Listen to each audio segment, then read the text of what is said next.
much for coming out today. My name is Mike Vogel. I run creative at Hasbro Studios here in Los Angeles, so... And I too am a brony. Thank you guys so much for all the support for the show. We love you guys, we love the support you give to us, and we love the show too. So we're thrilled to have you guys here today. We got a great show for you here today. I know you didn't come here to see me, so let me bring out our lovely ladies.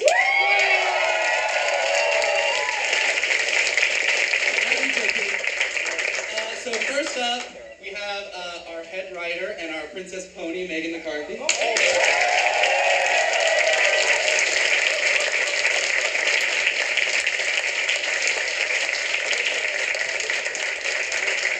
And then a little Twilight sparkle.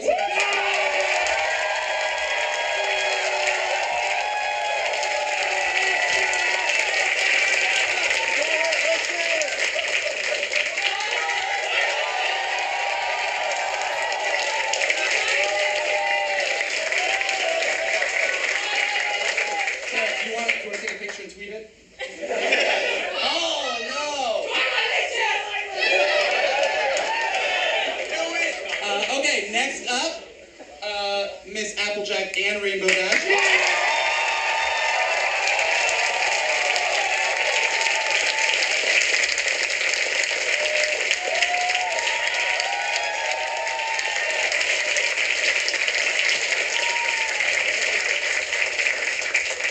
Here's one of the less popular ponies.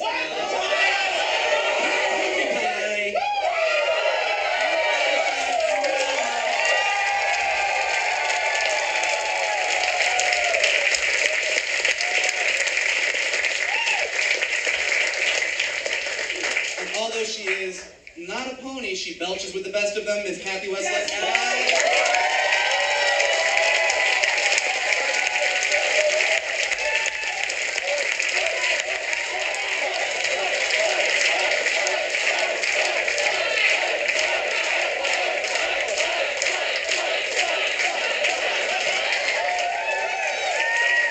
Now, sadly, Tabitha St. Germain could not be with us today. But we're still doing a reading, which means we still need a rarity. Now, she's looking really nervous.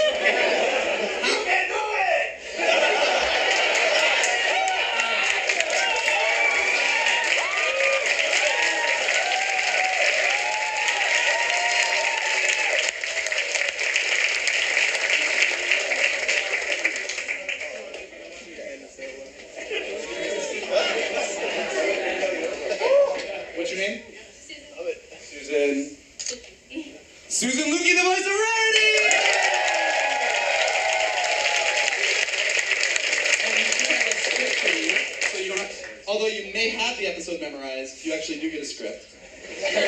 And I know you guys all saw the sheets for the song on your chairs. I can tell already that you don't need it, but since this episode is a play within a play, you guys get to play the audience. So I'm going to get off the stage and let's get this show on the road. Here's your mic. This is Hearth Swarming Eve, and I want to say real quick, it's written by Meriwether Williams, who's sitting right here. So let's get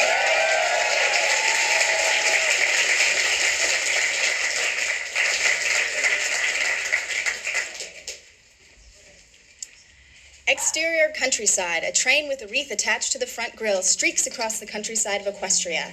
It is snowing out, and the land looks beautiful. The heads of the ponies pop up one by one in the windows of the train. First Twilight pops her head up. We're getting closer. Then Rainbow Dash. I can hardly wait. Then Fluttershy. I'm so excited. I feel like shouting. Woohoo. Applejack pops her head up. Woo-wee! Candlelight, here we come. Rarity pops her head up. She's wearing a huge, ridiculous holiday hat with a miniature Christmas tree. Oh, I hope I do look festive enough.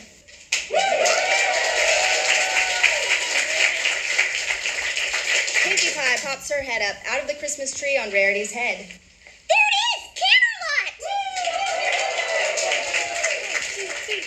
Woo! Canterlot in the distance. It's covered in snow and is sparkling with light. It looks majestic. Exterior, the train station. The train pulls into the heart of the city. The ponies exit from the train and stare in amazement. The snow is lightly falling and the city looks like a holiday wonderland. Streets are lined with tinsel-clad trees. Jolly wreaths hang on every window and every door. Colored lights have been strung across the snow-filled streets all over the city. Oh, isn't Canterlot wonderful this time of year? Rainbow Dash? Yeah, it sure is.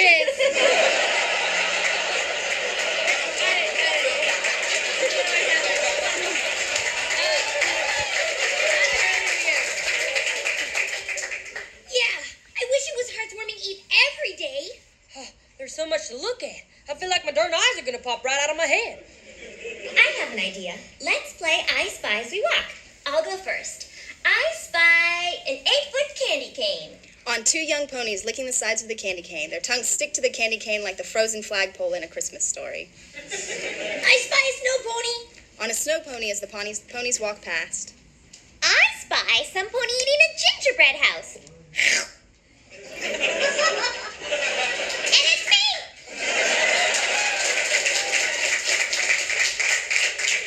Exterior Canterlot Tower. Ponies stream into Canterlot Tower for the traditional Hearthwarming's Eve festivities. The interior of the tower has been transformed into an extravagant playhouse, a stage built around the vault of the elements of harmony and decorated with traditional holiday decor. Interior, backstage at Canterlot Tower. Our ponies and a few incidental ponies are all getting ready for a pageant. Rarity is already in costume, a royal medieval gown, and is putting the finishing touches on Twilight's cutie mark and is about to move on to Fluttershy. I can't believe that Princess Celestia chose us to put on the most important play of the season. Do you guys know what an honor this is for all of us? Oh, I wish she hadn't honored me quite so much. I can't go on stage. I don't want every pony looking at me. Fluttershy buries her head in a box of tinsel. Rarity attempts to coax her out so she can do her makeup. Fluttershy, darling, there's nothing to feel nervous about.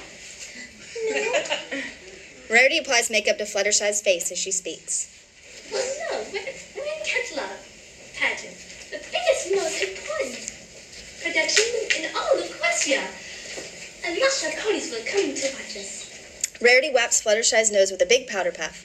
When the powder clears, Fluttershy looks less relieved. A lot? Hundreds, Poof, Fluttershy looks a bit nervous again. Hundreds?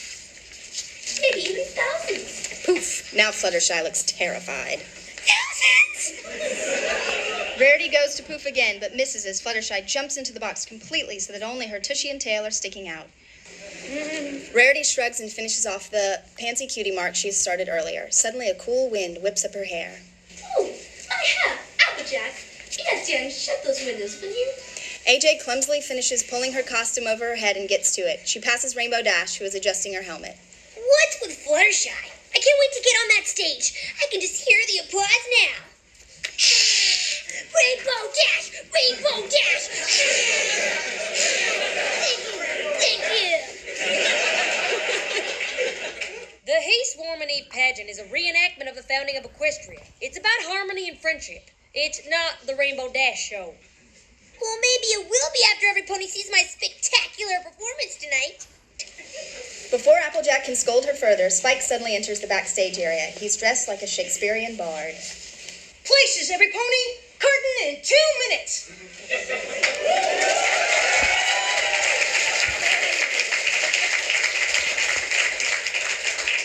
Twilight is pulling on boxed-up Fluttershy's tail to no avail. Fluttershy, you've got to come out of there. Twilight, let me handle this. Pinkie Pie dives into the box herself. A moment later, Fluttershy jumps high up out of the box. Some pony tickled me. Twilight quickly rushes Fluttershy off screen. That's terrible. That's awful. That's showbiz. Interior Canterlot Tower on stage. The curtain rises. There is a large, ornate, beautifully decorated hearth in the middle of the stage. Spike stands on the side, acting as the play's narrator. Once upon a time, long before the peaceful rule of Celestia, and before ponies discovered our beautiful land of Equestria, ponies did not know harmony. It was a strange and dark time, a time when ponies were torn apart by suspicion, fear, and by hatred.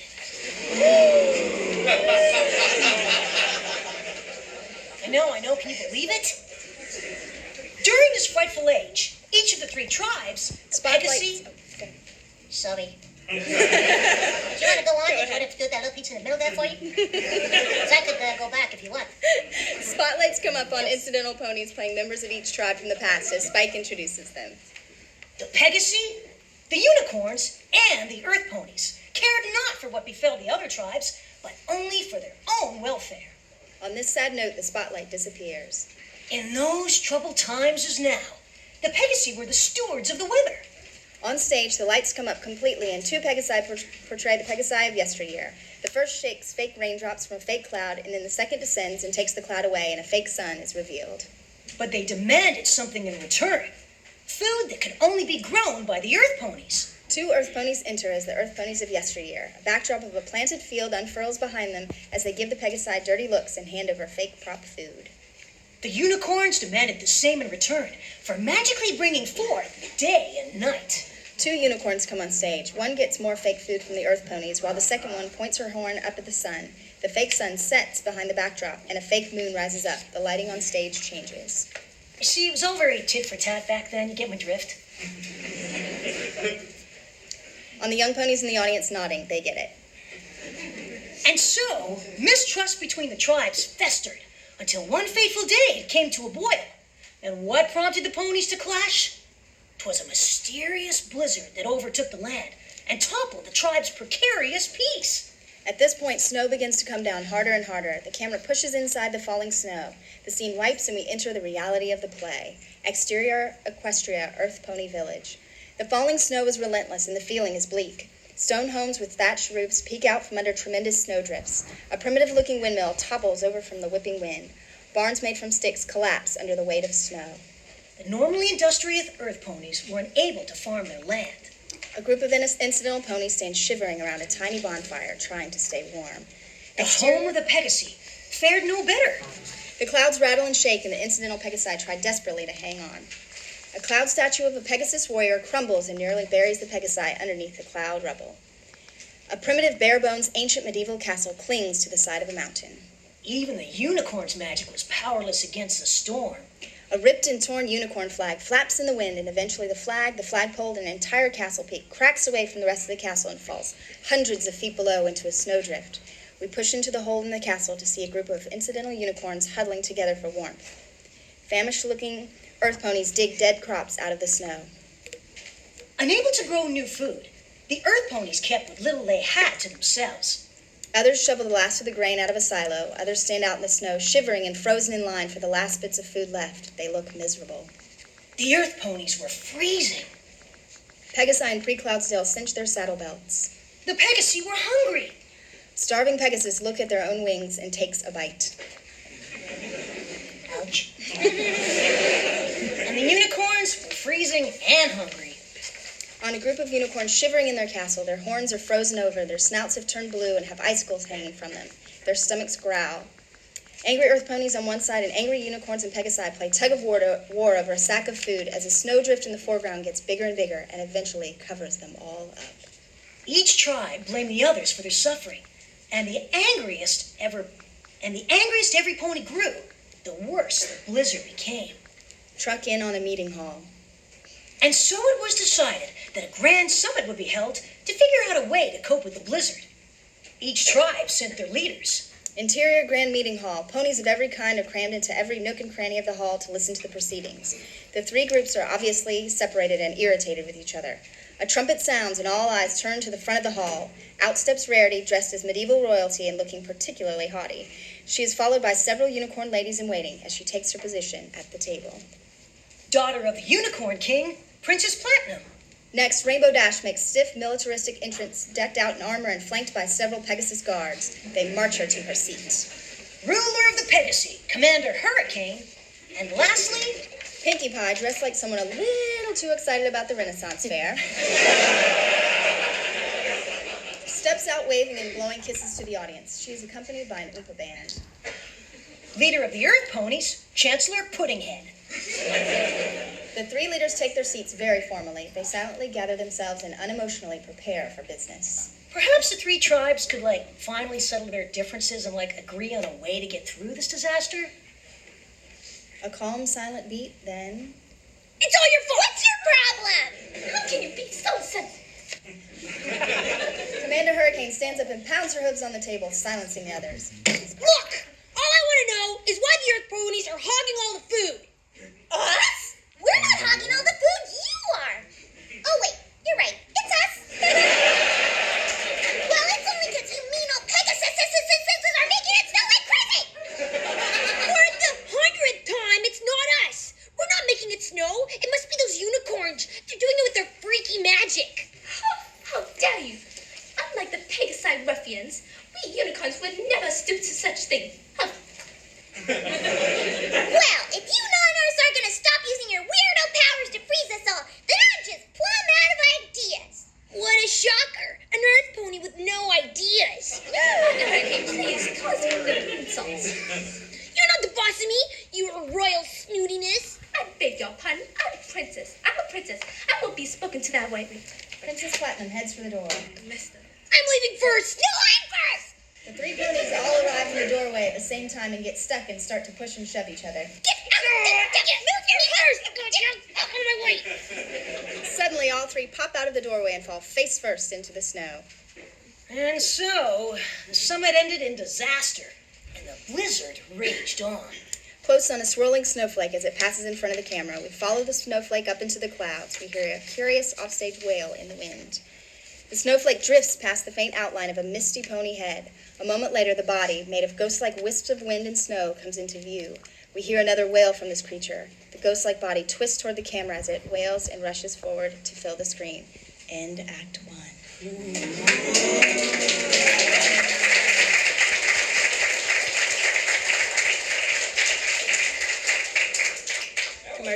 Commercial. Interior Candlelight Towers on stage. Spike continues his narration of the play. So, the summit of the tribes did not turn out as well as hoped. On stage, Rainbow, Pinky, and Rarity give each other dirty looks as they each move to separate sections of the stage. And the three leaders return home to lick their wounds and basically complain. Exterior Cloudsdale. Back in the reality of the play, Private Pansy lays dreamily on a cloud, staring at the swirling snowflakes as they fall past. Commander Hurricane arrives and shakes the snow off her back. She spots Private Pansy and starts to burn. Attention! Private Pansy is startled by Commander Hurricane and sits up all aflutter. She salutes the commander. Did the summit go well, Commander? Oh, it did, didn't it? Oh, I just knew the unicorns and earth ponies would understand. Private Pansy, do not speak until you are spoken to. Understand? Oops, I keep forgetting.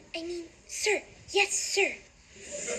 Well, what are you waiting for? Aren't you curious about how it went? Oh, Commander Hurricane, sir. How did it go, sir? Horribly! Those other tribe leaders are so disrespectful. They don't realize that we are a mighty tribe of warriors and should not be crossed. We have got to break ranks with those weak fools. Fowls. Fools.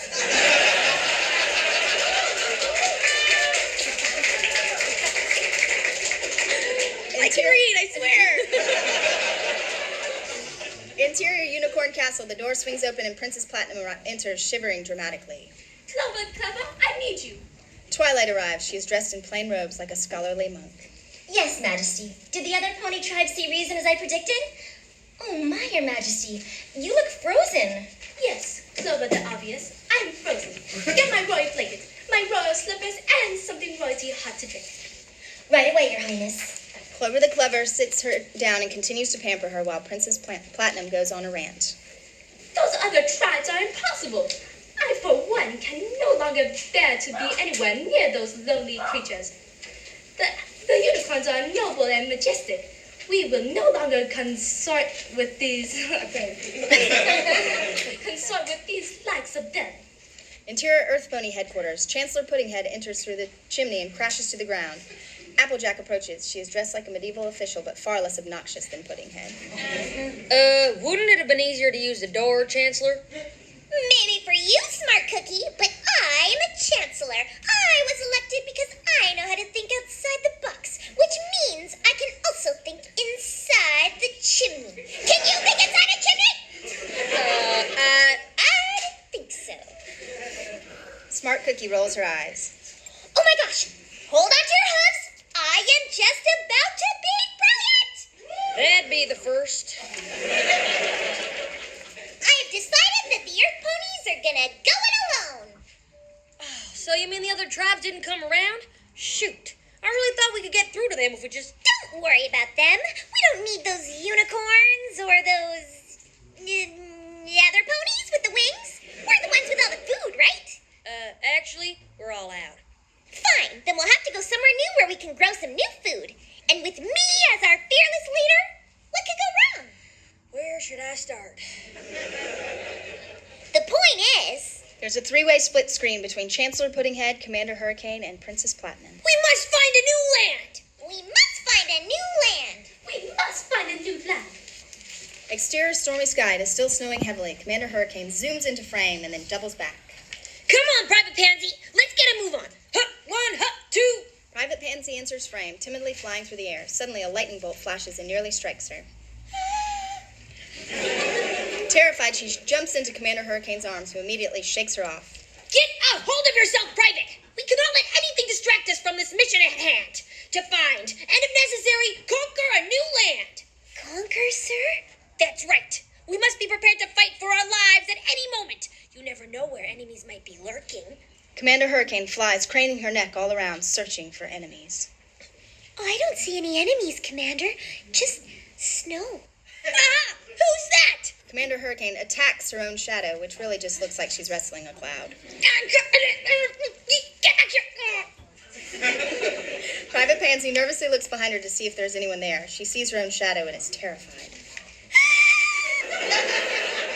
She jumps again into Commander Hurricane's arms. Okay, this is getting old.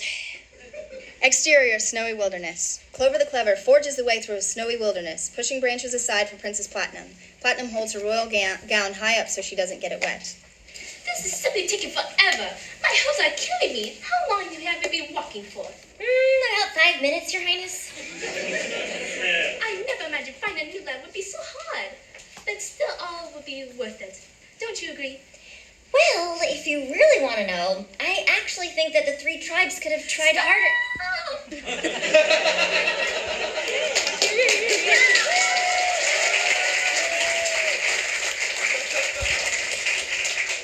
What's wrong? That is what's wrong. Princess Platinum points with her head to the rushing stream ahead. Your Highness, it's just a stream, and not a very deep one either. We can cross it easily. I previously let my gown get wet. I have no intention of arriving at my new land looking like a Bedraggled. Words bedraggled. Just wanted to help her out. Bedazzled? Sorry. bedraggled pony. Or worse yet, a rough and tumbled Pegasus. I, for one, have no intention of stopping down to their level. She looks at Clover the Clever. On the other hand, I have no trouble watching you stoop down. Clover the Clever rolls her eyes before stooping down to let Princess Platinum climb on top of her. And watching...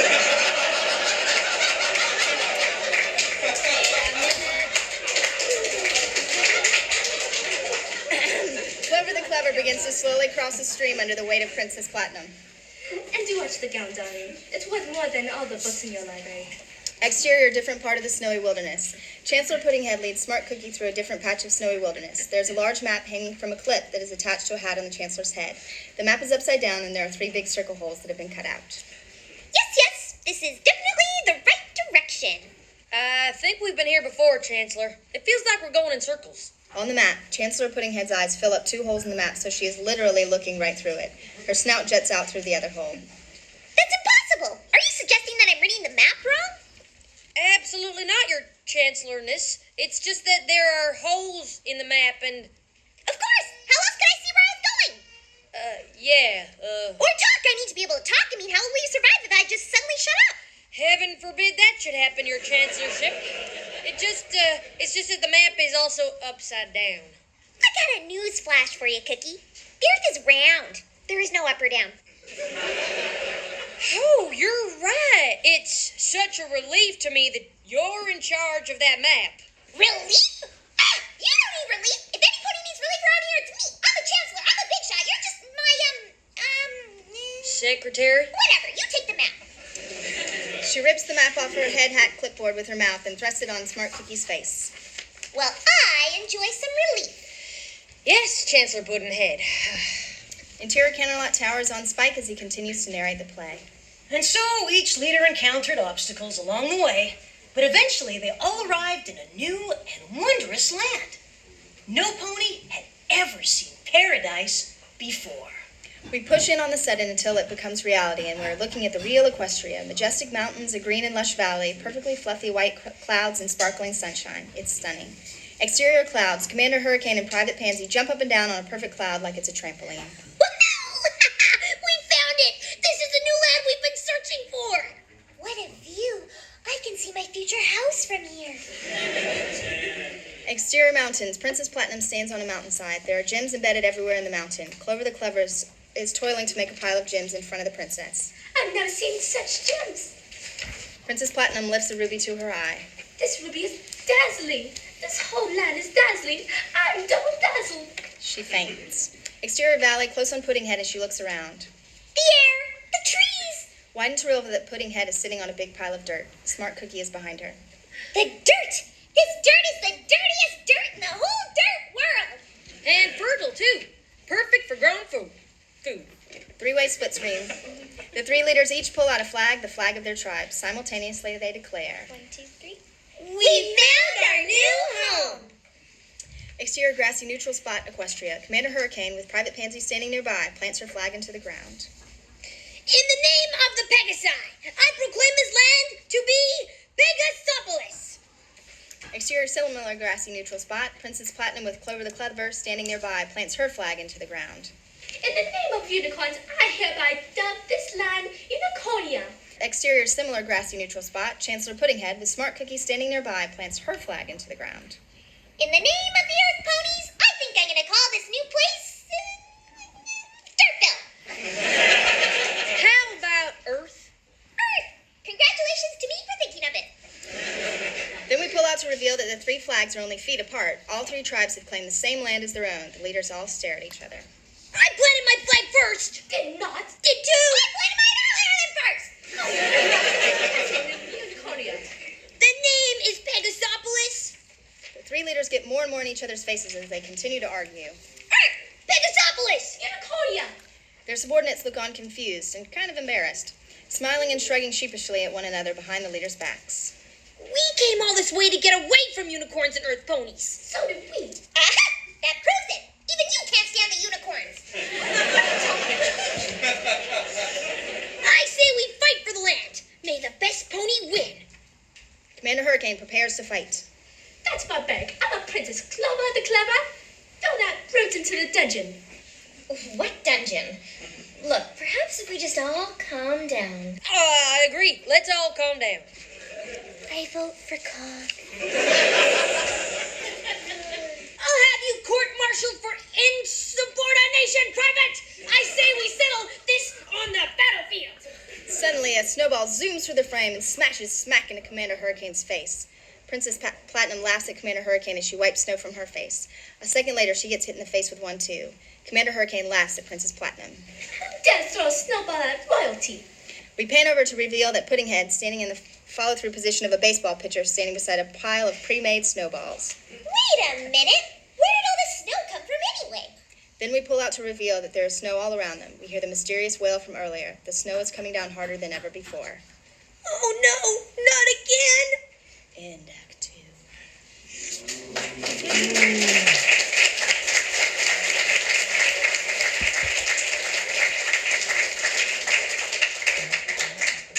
Interior Canterlot Towers on stage. Spike stands on stage, still narrating to the audience. And so the paradise that the ponies had found was soon lost, buried beneath a thick blanket of snow and hard feelings. Instead of beautiful, it was blizzardy. Instead of wonderful, it was wintry. Instead of spectacular, it was snowtacular. Instead of... We get it.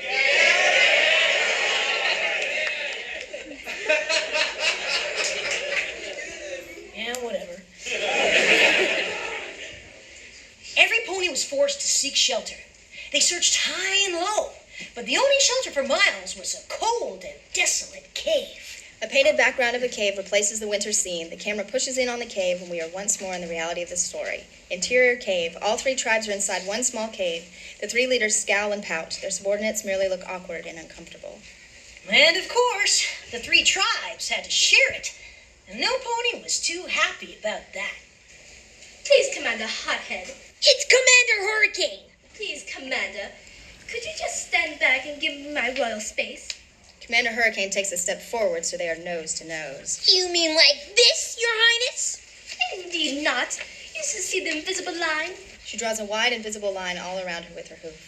This is my personal royal space, and you are not without invitation. Well, this invisible line is my personal military space, otherwise known as my territory. She draws a much larger invisible circle. Your invisible line just cut through my invisible line, and that is royal bench and conduct. Well, get ready, every pony, because here comes my invisible line. She uses her hoofs to draw crazy up and down and all around. By the end, her legs are all tied up in knots. You know what? Forget invisible lines. Private Pansy, where's my chalk? Private Pansy produces a piece of chalk. Here it is, sir. Private, outline our territory for every pony to see. Private Pansy reluctantly uses the chalk to start drawing a line on the cave floor. See this real non-invisible line? She uses her hoof to point to the chalk line that Private Pansy is drawing. No unicorns or earth ponies are allowed to cross it. This is the sovereign territory of Pegasopolis. Princess Platinum and Chancellor Puddinghead are not to be outdone. Clover the Clever, get my chalk, quick! Smart cookie! Smart cookie! I know. Clover the Clever and Smart Cookie join Private Pansy on the ground to draw the chalk lines. None of them are very happy about it, and they exchange doleful looks. While drawing, Private Pansy hits a rock on the cave floor, and so she draws around it. But Commander Hurricane sees what she has done. What are you doing? Don't go around the rock, go over it. I'm not giving up an inch of territory to that enemy. That rock is clearly on the unicornia side of the cave. It does not belong to us. Who knows? There could be jewels inside. Commander Hurricane kicks the rock onto her side. I claim this rock for Pegasopolis. Unhand that rock. This instant, you scoundrel. Chancellor Puddinghead rushes into the scene. Ooh, looky here, you found my rock. I've been looking for it everywhere. She grabs the rock with her mouth and puts it on the earth pony part of the cave. Hey, you invaded our territory. Finders keepers, losers reapers.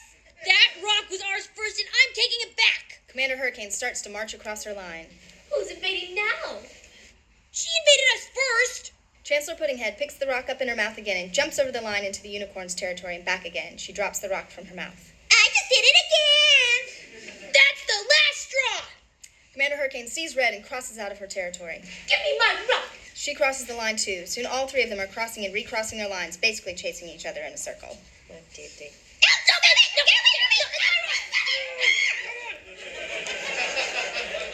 The three assistants watch the leaders running in circles with looks of bewilderment, face palming and exasperated, head shaking. That should be hoof palming. Suddenly the three hear the wailing noise in the distance, followed by loud cracking noises. They turn to the entrance of the cave and see that it's beginning to ice over. Look, every pony, the entrance. The leaders stop their chase as the snow continues to harden into a wall of ice until it is blocking the cave entrance completely, sealing all the ponies inside it. This only makes the leaders argue more passionately. They yell at each other across the cave from the far corners of their territories. Great! Now we're trapped. There's no way out. You two deserve this horrible fate. You've done nothing but argue and fight each other. You've been fighting too, Your Highness. Yeah, worse. I haven't been fighting as much as you. Just then, Smart Cookie notices that Chancellor Puddinghead's feet and legs are beginning to freeze over. Smart Cookie is scared and she backs away into the middle of the cave. How ridiculous. A unicorn never stoops to fighting. Clover the Clever notices that not only are Princess Platinum's feet and legs frozen, but now her middle is starting to freeze too. Terrified, she backs away to the middle of the room. That's just because you wimpy unicorns. You never win. But as Commander Hurricane says this, she realizes that she too is freezing over. Her feet, legs, and middle are already frozen. Private Pansy realizes it too. Terrified, Private Pansy slowly backs away into the middle of the cave. Before finishing their last words, each leader's head and finally their lips freeze over. Earth ponies are numbskull. On Princess Platinum, completely frozen over. Take a sound. On Chancellor Puddinghead, completely frozen over. Unicorns are stuck. We widen out to see the three assistants slowly backing away from their leaders into the middle of the cave. At the exact same time, the three assistants bump into each other, exactly where the three chalk boundary lines converge. Terrified, they turn to look at one another and breathe a sigh of relief. The next moment, they hear an eerie, mysterious wail.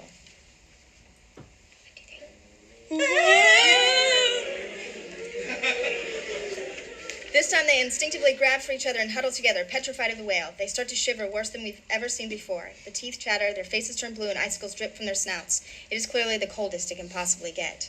They look up to see that the wail is coming from misty, ghost-like horses that are circling the cave above their heads.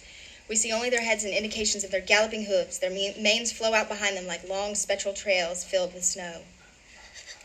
What is that thing?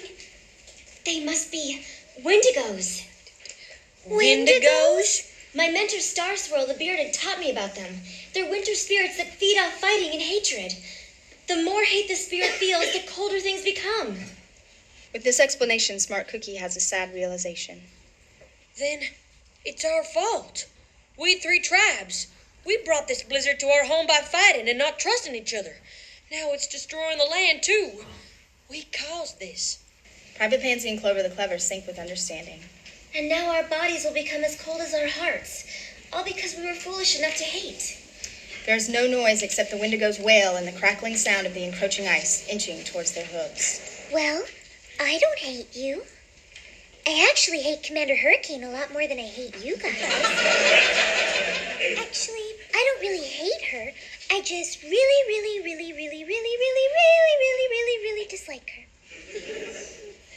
Well, I don't hate you guys either. Nor do I. And if it is our fate to freeze forever, let us be frozen together in the bond of acceptance and kinship. After all, no matter what our differences, we're all ponies, right? One by one, they smile warmly at each other and reach out to hold each other's hooves. They close their eyes, not knowing what else to do. But slowly, their hooves start to vibrate with good feeling. A humming noise starts, and the ponies look at each other, confused about what's happening. Their arms vibrate harder, but they do not let go of one another. Suddenly, an unexpected magical flame shoots out of Clover the Clever's horn and into the middle of the cave. They hold their grasp on each other as the fire flies up to the roof, encircling the ceiling and engulfing the wailing Wendigos, evaporating them with its warmth. It then redirects itself into the ground between the three ponies, sending them flying back from one another with force.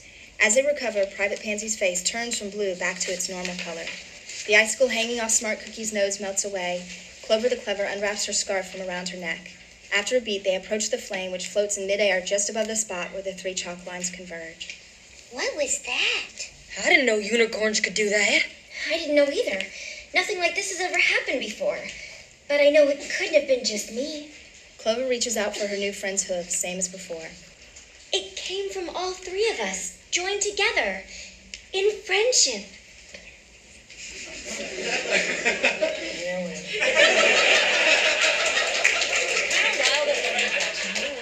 It's kind of loud up here. It is? Yeah. All through the night, the three ponies kept the fire of friendship alive by telling stories to one another. On the three assistants laughing hard at somebody's joke. And by singing songs, which of course became the winter carols that we all still sing today. On the three assistants singing together.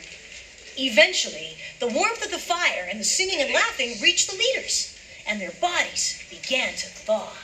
On Commander Hurricane beginning to thaw, on Princess Platinum beginning to thaw, on Chancellor Puddinghead beginning to thaw. The assistants rush to help their leaders, who are just glad to be alive. And it even began to melt their hearts. The leaders embrace their assistants in thanks. Exterior cave. On the cave entrance, the ice melts and the opening is clear again. All six ponies walk out into the sunshine of Equestria. The snow is melting and patches of the beautiful land that lies underneath are showing, on the ponies smiling at each other. The three leaders agreed to share the beautiful land and live in harmony forever afterwards. While the assistants watch from the sidelines, the three leaders plant a new flag together, the flag of Equestria. And together, they named their new land Equestria! Interior Canterlot Tower. The audience erupts in wild applause.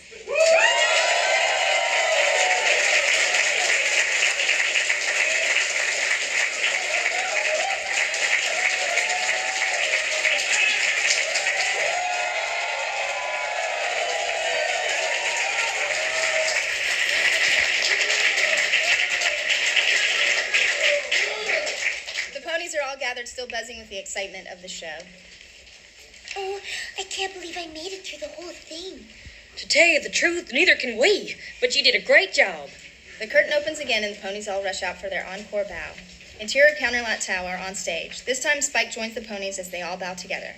More wild applause from the audience. Then every pony in the whole place breaks into song together. 3,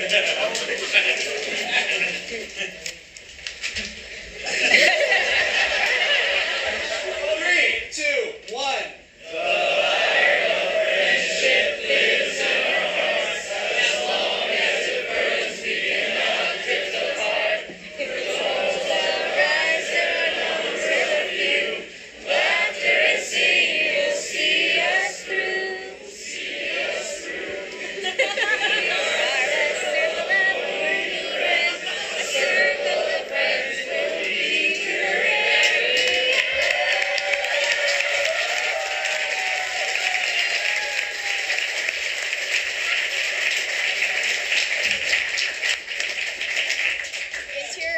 Towers backstage. Once again, the ponies all mill around in a post-show euphoria. Isn't that just beautiful? Oh, yes! I just love this time of year. We should be so honored that Princess Celestia chose us. She must really think we exemplify what good friends are. Suddenly, a cold gust of wind blows through a high window that had not been shut. Rarity shivers. Applejack, I thought you closed all the windows. Don't blame me. Rainbow Dash should have flown up there and shut it. After all, she's got wings. Why do I always have to do all the high-up chores? Why can't Twilight use her magic for once? 1, 2, 3. No, you would! No! Shut it! Come no! on, Dad. Stop it! What? Huh?